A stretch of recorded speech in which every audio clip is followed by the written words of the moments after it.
What would you do if something unseen lurked in your home? Not a person, but a presence. A voice in the dark, a force you can't escape. Would you believe your own senses, or think you're losing your mind? In 1817, life was simple for John Bell and his family. They lived on a quiet farm in Adams, Tennessee, far from the chaos of the city. But all that peace shattered one summer's day when John noticed something strange in his fields. A figure with the body of a dog, but the face of something more sinister.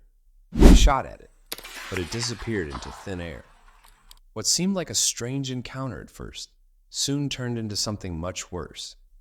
That same night, the Bell family began hearing eerie sounds. Knocks on the walls, footsteps in empty rooms, whispers in the dark. What started as small disturbances soon became a terrifying force. The youngest daughter, Betsy, became the primary target. At night, she would wake up screaming, feeling her hair being yanked by something invisible. Her body was covered in bruises from slaps and pinches by unseen hands. No matter how hard they tried, the Bell family couldn't escape this entity. John Bell himself wasn't spared either. He grew weak and ill, his body and spirit slowly being worn down. The once proud father was now under siege by a spirit that seemed determined to destroy him. Soon, the presence made itself known through a voice. It called itself Kate, but the family knew it as the Bell Witch. This wasn't just any spirit. It had intelligence, a personality, and a deep hatred for John Bell.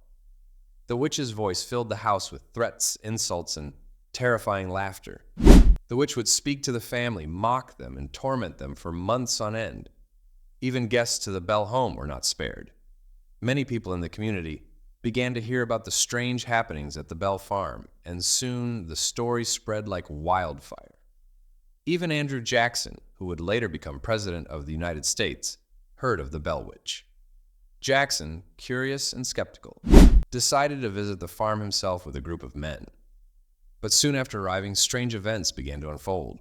Horses refused to move, equipment went missing, and Jackson's men were terrified by what they experienced. Jackson himself left, convinced that the stories were more than just rumors. By 1820, John Bell's health had deteriorated rapidly. The witch claimed she was responsible for his suffering and that her goal was to kill him. One morning, John Bell was found unconscious, and beside him was a mysterious vial of liquid. The witch, laughing, announced that she had poisoned him. John Bell's death marked the end of the witch's most violent attacks. But even after his passing, the Bell Witch wasn't finished. She continued to torment the family for years before finally fading away. Or so they thought. The story of the Bell Witch didn't die with John Bell. It's become a legend passed down through generations, sparking books, movies, and endless debates. Some say the witch still lingers in the Bell Witch Cave near the old farm, waiting for her next victim. So what do you think?